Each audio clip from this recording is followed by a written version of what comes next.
The new government of Alexander Kerensky, if it could be called a government, was now sinking. By autumn, power was there for the taking. Again, revolution was the kicking in of the rotten door. For his seizure of power, the disciplined followers and the small Russian proletariat served Lenin well. And in the end, the resistance was not very great. There was much excitement, but little bloodshed.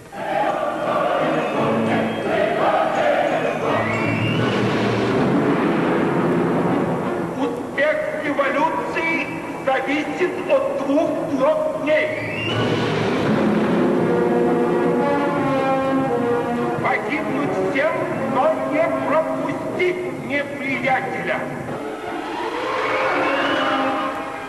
Lenin's real achievement was in keeping and consolidating power, in proceeding from anarchy and civil war to the gaining of firm authority over all that vast country in the next 5 years.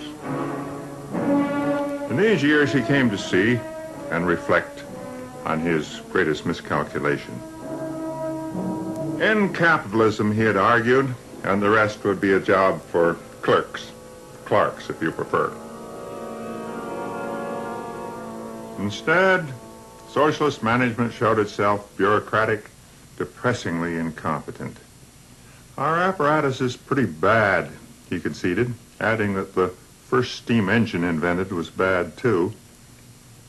In 1921, with the new economic policy, he retreated briefly toward capitalism to solve the administrative problem.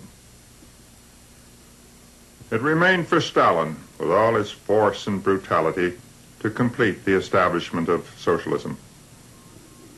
That the old order had become unglued in Russia, no one would doubt. The old rulers, the old landed aristocrats, and the new capitalists all disappeared. But elsewhere, too, the change was great and forever. In the Western European countries, the coalition between the capitalists, the businessmen, and the traditional ruling classes was gone for all time, and with it, the old certainties.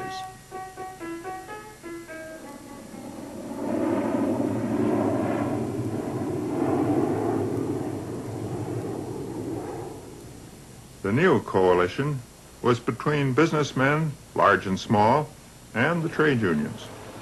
It was less coherent than the old coalition of capitalists and the traditional ruling classes, but it was no less real.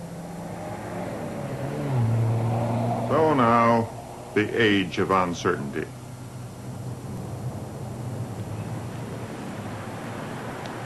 Starting from here in Turin, home of Fiat, we see the industrial problem that Lenin did not foretell. No less than capitalism, its business enterprises require intelligent, careful, and disciplined management. It was for this reason that the Soviets came here to Italy to enlist the help of Fiat in the development and improvement of their motor car industry. Fiats are made here, and their close twins are made on the banks of the Volga. Peter Kapitsa, the great Soviet scientist, once said on a visit to Harvard that automobiles were not part of the instinct of the Russian people. That might have been a reason for coming here, but however that may be, Fiat and Soviet engineers used broadly similar equipment and assembly lines to make a closely similar car in Turin and Togliatograd. The organization and the tests of performance are the same.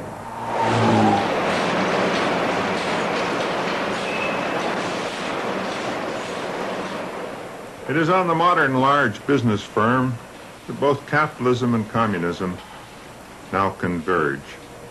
This has a further effect on the distribution of power in all the industrial countries. The corporation employs workers, but it also has a huge technical, scientific, administrative apparatus. It sustains a penumbra of small firms which supply it, sell its products, and sometimes even repair them. It needs a large civil service and a big educational establishment. All of these groups want a say in government. None wants to surrender exclusive power to the industrial proletariat. This partly explains the rise of intellectual dissent in Russia.